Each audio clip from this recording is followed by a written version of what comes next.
Oke teman-teman, hari ini gua mau cerita lagi khusus buat penjual digital produk nih karena gua ngeliat di komen ini belakangan mostly kali ini jual digital produk gitu. Jadi kayak oke lah gue coba bikin lagi konten tentang digital produk dan hari ini spesial karena gua pengen menceritakan gitu ya. Apa sih yang ngebedain orang yang sudah mendapat penjualan 100 juta per bulan dari digital produk sama orang yang baru mulai atau belum benar-benar profit lah dari digital product. Dan harusnya gue punya kapasitas untuk ngomong ini karena gue juga sudah melakukan digital product ini dari 2019 teman-teman. Dan teman-teman bisa lihat di sini bukti-bukti dari lifetime penjualan gue kalau ditotalin dari 2019 itu udah lebih dari 4 miliar atau 5 miliar lah. Jadi mungkin gue juga mengalami ya perjalanan yang seperti teman-teman baru mau mulai dan gue akan coba tarik teman-teman dan kasih tahu sebenarnya apa aja sih yang perlu lu persiapkan kalau lu mau jualan digital product dan make a living ya, maksudnya kayak ya lu dapat gaji, dapat penghasilan yang lumayan besar dari jual digital product. Oke? Okay? So, konsepnya hari ini gue akan melakukan yang namanya reverse engineer. Jadi reverse engineer itu adalah kayak oke, okay, gue ngeliat nih diri gue ataupun member gue yang sudah berhasil, yang sudah make it ya dari digital product, terus abis itu sama member yang memang baru bergabung nih, kayak apa sih perbedaan di antara mereka. Dan hari ini gue mau ceritain yang siapa tahu relate juga sama lu gitu loh. So, jadi bayangin ini adalah orang yang sudah bisa menghasilkan 100 juta per bulan ya dari digital product, dan ini adalah hambatan-hambatan yang mereka pernah lalui, dan juga ini adalah mungkin lu yang baru mau mulai juga di tahun ini gitu. Jadi ada 5 poin yang gue pengen ceritain ke lu. Duanya itu lebih ke mindset dan 3 sampai 4 dan 5-nya ini lebih ke technical. Jadi ini satu paket ya gue ceritain ke lu biar lu juga paham gitu, nggak cuman bisa kopas-kopas doang maksud gue gitu loh, tapi kayak ngerti kayak cara berpikirnya tuh seperti apa sebenarnya. Oke? Okay? So, yang pertama adalah bisnis tidak sama dengan Anda atau bisnis itu nggak sama dengan lu. Jadi gue tuh sering banget gitu ya ketemu teman-teman yang bergabung di member gue di awal-awal. Mungkin dia juga sudah pernah join di grup lain gitu ya, mengenai digital product ini. Terus kayak yang gue ketemu adalah nggak tahu kenapa beberapa orang itu tuh kayak menganggap bahwa produknya ini harus benar-benar di-push banget nih gitu ya, sampai dengan segimana mungkin dengan teknik Meta Ads gitu loh. Padahal menurut gue yang justru lebih penting adalah dua hal ini gitu ya, produknya atau enggak offering-nya. Jadi gue ngelihat orang-orang yang sukses di digital product di awal tuh mereka juga sering mengganti-ganti dua hal ini gitu loh, maksudnya antara produknya kalau enggak offeringnya gitu ya, karena mereka kan pengen ketemuin nih. Jadi kalau gue bikin produk apa cocok sama market, gue bikin offering apa cocok sama market. Nah, kenapa mereka sering mengganti-ganti gitu ya, karena biasanya ketika lu baru mau memulai, lu masih belum mendapatkan taste yang benar-benar pas gitu loh. Kalau mungkin gue akan buat lagi sekarang gitu ya, kayak buat produk buat minggu depan gitu misalkan, lama-lama ya udah bisa dapat taste-nya ya, sama seperti kerjaan-kerjaan lu sekarang. Mungkin ada yang agen properti, ada juga yang agen insurance, atau ada juga yang misalkan pembuat roti gitu loh. Lu bisa ngelihat gitu loh, roti yang seperti ini tuh udah bentar lagi busuk misalkan. Terus lu bisa ngebaca nih kalau agen properti kayak, oh orang yang mau beli adalah orang yang seperti apa, nah sama gitu loh.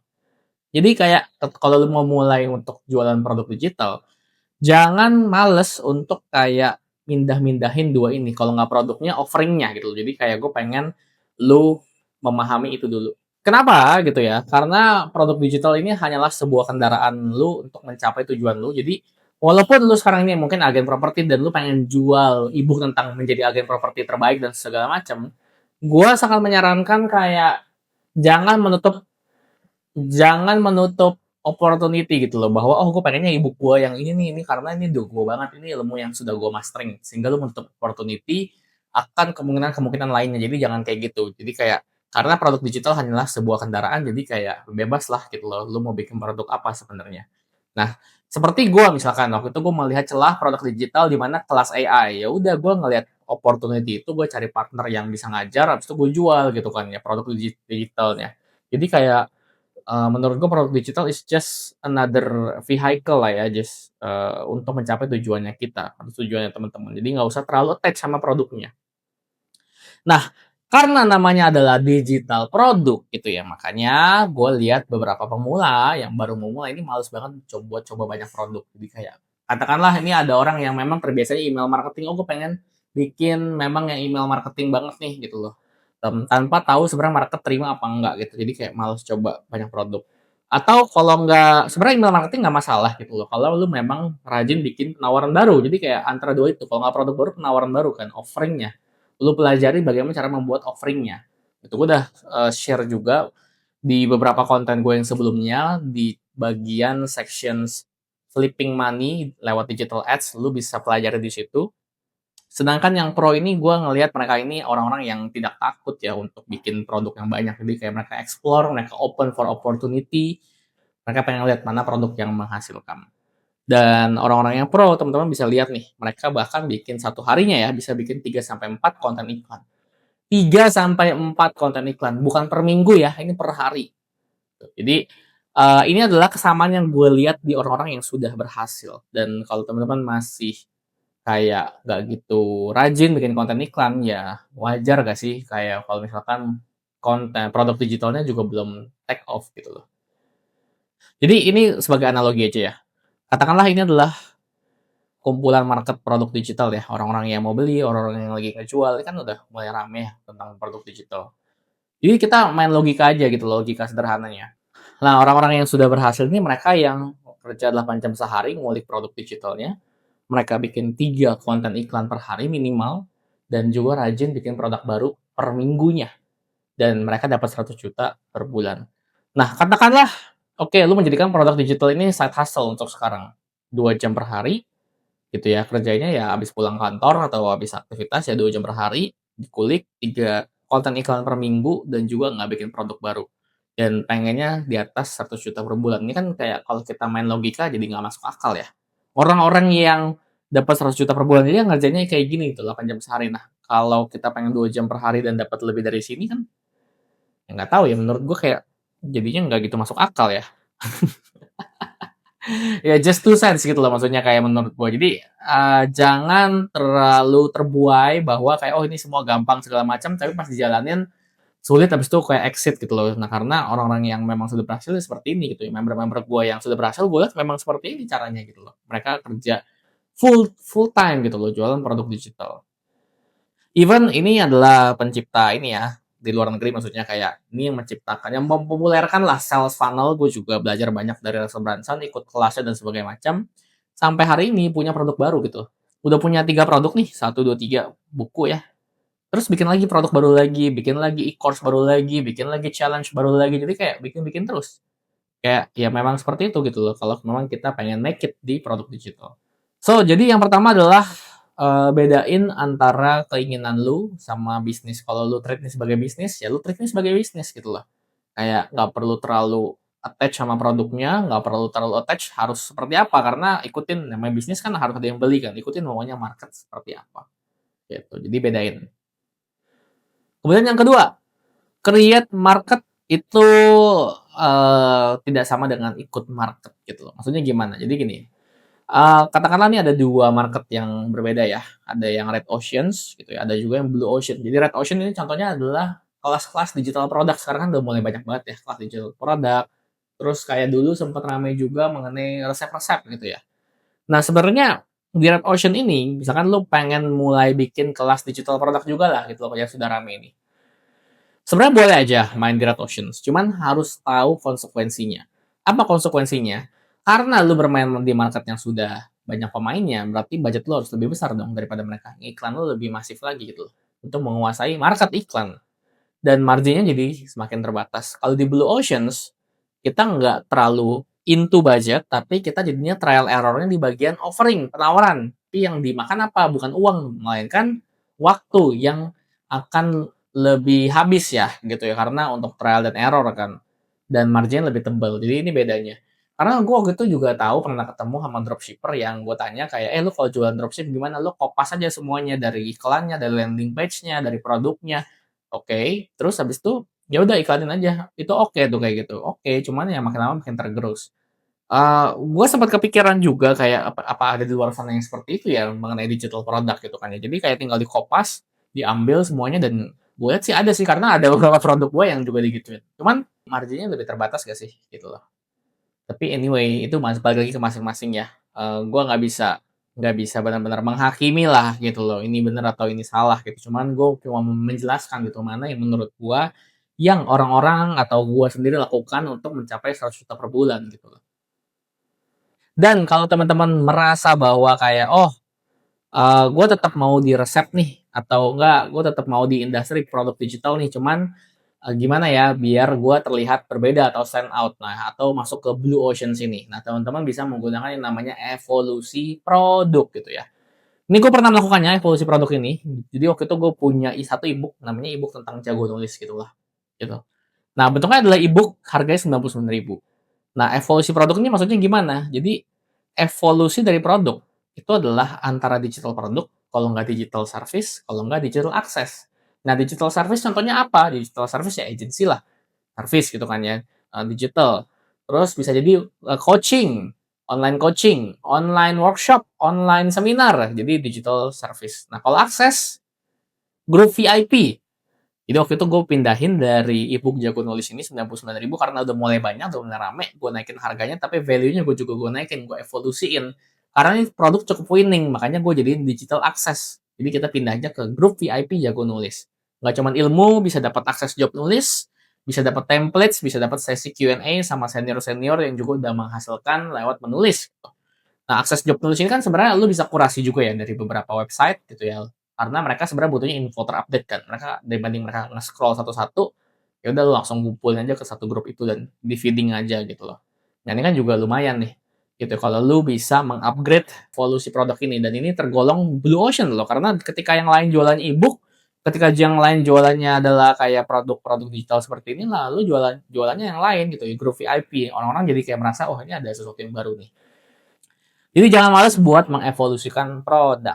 Kemudian, nah, lu sudah memahami gitu ya mindsetnya, lu juga sudah memahami bahwa kalau kita bikin digital produk tuh nggak cuma ebook doang gitu loh.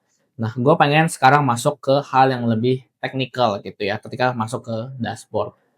Yaitu adalah mengikuti alur pixel. Jadi orang-orang yang sudah menghasilkan 100 juta per bulan lewat Meta Ads dan juga digital product, ini biasanya mereka yang sudah mengikuti pixelnya. Jadi nggak terlalu into kayak, gue harus bikin produk kreatif apa lagi atau inovatif apa lagi ya. Enggak gitu ya. Mereka mengikuti pixel ini memberikan go market seperti apa. Sebagai contoh.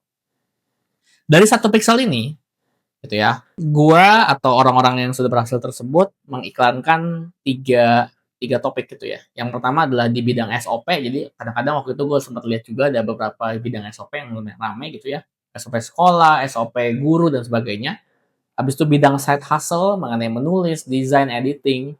Ada habis itu mengenai bidang produk AI. Jadi AI chatbot dan segala macam. Kita ngiklanin tiga bidang yang berbeda ini. Ya, 1, 2, 3.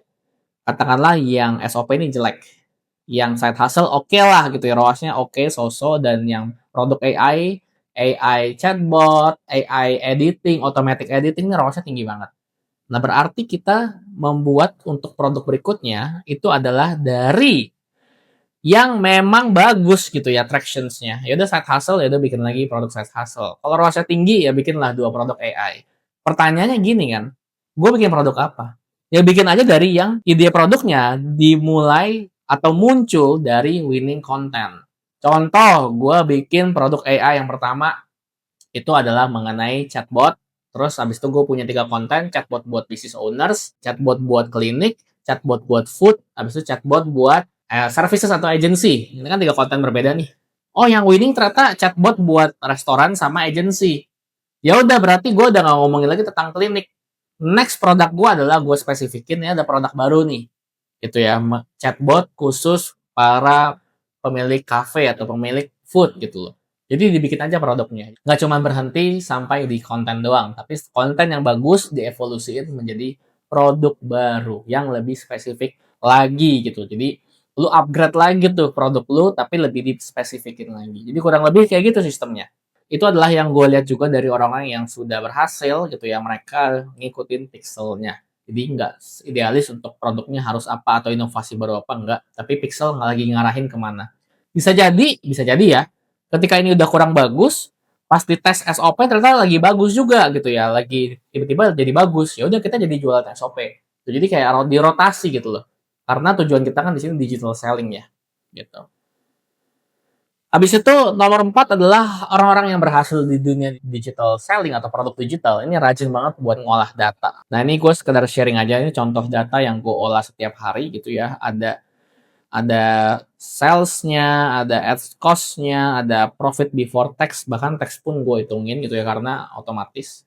Jadi biasanya itu gue ngeliat dulu hari ke hari gitu ya, gue profit berapa nih yang gue fokusin sih di sini sih. Gross profit oke gue sehari 3 juta, 2 juta, 4 juta, 5 juta, 8 juta, 7 juta. Jadi kayak sehari kita bisa dapat segini nih gitu ya. Bisa dapat angka ini. Nah, gimana caranya biar lebih tinggi lagi? Gimana caranya dari 2 juta bisa ke 4 juta, bisa ke 5 juta, bisa ke 8 juta gitu ya. Karena setiap harinya gitu ya, gue melakukan tracking seperti ini. Jadi ini sebagai contoh doang ya. Ini adalah sebelah sini adalah kode produk dan di sini adalah budgetnya yang gue set per harinya. Jadi per hari. Dan di sini lo harus sudah punya rule. Oke, di sini lo harus sudah punya role. Jadi ketika lo melihat, oh gue 2 juta, gue kemarin spending 2 juta nih, dapatnya 4 juta. Berarti gue mau spending lebih banyak lagi, gue mau spending 5 juta besok. Biar dapat profit lebih banyak lagi. Cuman, pengennya kan yang lebih terarah ya. Nah, gimana caranya biar lebih terarah dan lebih teratur? Jadi gini, setiap produk itu lu set budgetnya. Jadi setiap produk satu, budgetnya di set nih. RTBM satu, TKSCMT satu juta, bumbu 1 juta, KRM 3,5 juta. Ini adalah budget hasil dari research-nya kita. Gitu. Jadi semua produk baru ini biasanya 500.000. Jadi produk baru gue biasanya nge-spend 500.000. Pakai rule, ingat nih pakai rule. Nah, biasanya karena 500.000 pakai rule, jadinya nggak semuanya nge-spend 500.000 kan. Jadi di 200.000 dia selesai, di 300.000 dia selesai, di 400.000 dia selesai, atau kalau bagus banget ya 500.000 gitu. Nah, teman-teman lihat di sini. Ketika gue nge-set budget hariannya 5 juta, yang ke-spend cuma 1,5. Ketika gue nge-set budgetnya 1 juta, yang ke-spend cuma 272. Jadi ini semua karena rule, ada rule yang nahanin. Gitu. Terus di sini kita catat juga spending aslinya berapa yang keluar dan juga purchase value alias pembeliannya pada hari itu. Nah, habis itu udah ketemu ROAS-nya. Nah, ini kalau udah ketemu ROAS, biasanya ROAS-nya di atas 2 gitu ya. Ini gue naikin budgetnya. Kayak produk-produk baru gue ternyata ada 2 nih yang boleh naik budget. Jadi naik budget, naik budget. Yang ini kalau ROAS-nya 2, stay di 2, budgetnya sama. Udah besok 5 juta lagi. Gitu ya. Tapi kalau ROAS-nya di bawah 2, kayak 1,8, 1,1 nih bahkan, ini turun budget. Berarti besok jangan dikasih budget 1 juta, dikasihnya 500.000 atau 300.000 gitu. Pokoknya diturunin 50% lah. Nah, baru yang kayak gini nih udah budget 1 juta dan udah beberapa hari jelek gitu ya. ROAS-nya cuma 1,1, 1,2, ini di kill aja. Tapi yang bagus kayak gini, ini juga calon-calon bagus nih winning besok bisa memberikan kita profit lebih banyak, naik budget lagi ke 5 juta biasanya. Nah, cara naik budget gue gimana gitu loh. Jadi kalau naik budget tuh jangan malu-malu gitu loh. Jadi dari 500.000 produk baru nih katakan, biasanya gue langsung besokannya 1,5 juta. Jadi kayak oke, gue kasih hari ini 500.000, habisnya 250.000. Berarti besok gue akan gas naik budgetnya ke 1,5 juta. Itu ya dengan rule. Nah, perkiraan gue kalau dia hari ini ROAS-nya 3,2 kayak gini, paling budget terserapnya juga 40 sampai 50%. Jadi paling 700.000, 800.000. Tapi ROAS-nya tetap tinggi gitu loh. ROAS-nya tetap ini bayangan gue ya, ROAS-nya tetap bakal bagus gitu loh. That's why kalau naik budget tuh jangan malu-malu. Kita pengen sikat market karena Pixel lagi kasih kita market gitu. Jadi kayak jangan ragu-ragu. Makanya kalau budget awal 500.000, ROAS di day pertama atau day kedua ini di atas 2, langsung aja naikin ke 1,5.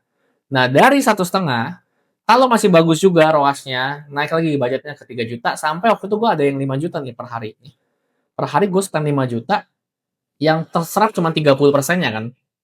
Paling kayak cuman ya 1,5 juta itu. Tapi nggak masalah, masih 2 juga ROAS-nya. Jadi kayak nggak masalah. Nah, jika ROAS sudah mulai turun ke 1,5 sampai 2 itu baru turun budget. Nah, kalau dia sudah berhari-hari ROAS-nya stay di 1,2, 1,3, nah udah itu di kill aja produknya gitu. Jadi itu cara gua buat kayak bikin digital produk ya. Jadi kayak teman-teman bisa makin lama makin meningkat gitu loh. Dan ini gue salesnya waktu itu di sebulan 300 jutaan dengan ad cost 200 jutaan. Jadi profitnya sekitar 150 jutaan setelah tax. Jadi ini yang gue ngomong, yang gue ceritain ya based on experience gitu. Gue gak cuma bacot-bacot doang. Dan gue juga bingung sama teman-teman yang akhir-akhir ini banyak yang kena spam order ya. Karena di tim gue gitu, gue sempet tanyain, gue ada chatnya nih gitu ya. Gue tanya kayak, lu kena spam order gak gitu ya? Nggak ada. Gue juga bulan lalu ngiklan produk juga nggak kena spam order gitu loh. Jadi gue rasa gue perlu ngeliat lagi beberapa grup yang gue ikutin memang mereka kena spam order gitu loh. Jadi kayak yang ini gue belum benar-benar ngedalamin dan ya teman-teman mungkin perlu bisa share juga kalau teman-teman ada yang mengalami dan udah tahu solusinya, silakan share. Tapi ini adalah konsep ya yang pengen gue share buat teman-teman yang mau mulai digital product atau mungkin masih nge-stuck sales digital product. Manfaatkan mindset sampai technical ini dan kita ketemu di video berikutnya ya.